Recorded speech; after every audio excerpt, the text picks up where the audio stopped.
think when you level up, it's surfing small waves, because your technique has to be on point when you surf small waves. So if you're doing wraps and little floaters and speed, and you're generating speed, obviously boards come into play, having the right equipment, that's a whatever. But I think the best way to level up and progress is surfing small waves. And I'm sure you can, like, it's cool to watch someone rip like a head-high wave, but there's something different about watching someone rip a knee-high wave. You know what I mean? You're like, what the frick? It's weird. They don't even have to be like doing big old blowtails. When you watch someone surf a small wave well, you're like, damn, that guy's surfing really well. And if you can surf a small wave well, you're gonna surf, a head-high wave better, in my opinion. So like, and that's all it is. You ever heard that term, like, frick.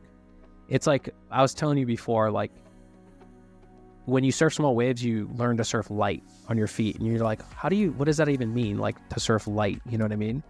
It's just when you put so much time in on small waves, and especially if you're on like a, not like a big buoyant board, but like a right equipment, maybe like a grovel board. But when you start surfing a lot, you develop a way of like using your weight, shifting your weight from forward to back. And you just find this perfect balance of doing it on like these little waves. And you'll just be able to just like time these waves and these little lips at the best time, just because you're surfing so much when it's small. And then you'll just learn to literally surf lighter on your feet. That's why all these best guys, like some of the best surfers, all come from surfing these really small beach breaks. It's just their timing is like perfect, Right. Yeah. Yeah. So, sorry if I went off. You got Kelly Slater coming from Cocoa Beach. You got all the Brazilians, right? Yeah. You just got to combine that technique, but then they have to have the headspace and the willingness to charge in bigger waves, right? Yeah. And exactly. Put those two things together, and it's over.